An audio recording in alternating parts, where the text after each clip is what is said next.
Sabi ni Reslio Tujang Gabyo. 3 days na hindi online yung LDR BF ko na field engineer sa Japan. Japan? Sarap. Dapat na ba akong mag-overthink?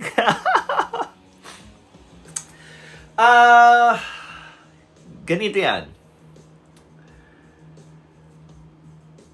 Yung pagiging constant ng mga ginagawa nyo, nakakaumay yan. Okay?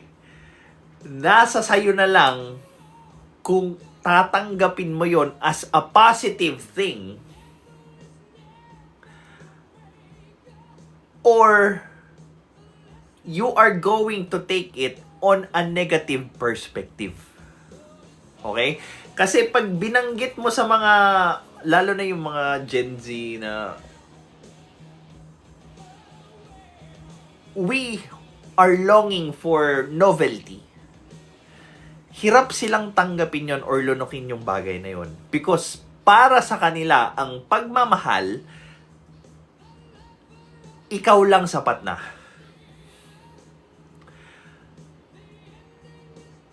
Kaya ang madalas na nagbibigay ng needs sa mga partner na may ganong mindset is yung partner lang nila. Kailangan maging best friend kita, kailangan maging kalaro kita sa ML, kailangan maging kachismisan kita, kailangan maging therapist kita, kailangan maging asawa kita, kailangan maging Johnny Sins ka.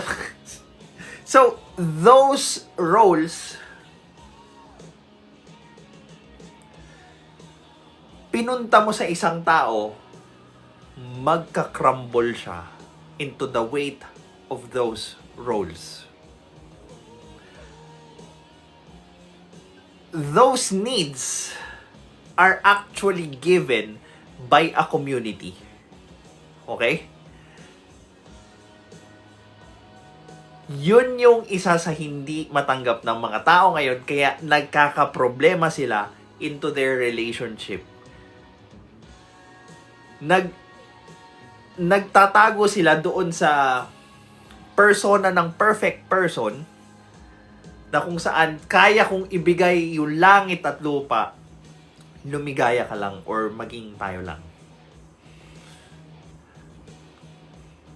So, it's going to be more complicated after that. So, ayoko lang muna i-drown kayo into information, pero try to digest it. Okay? Try to digest it muna.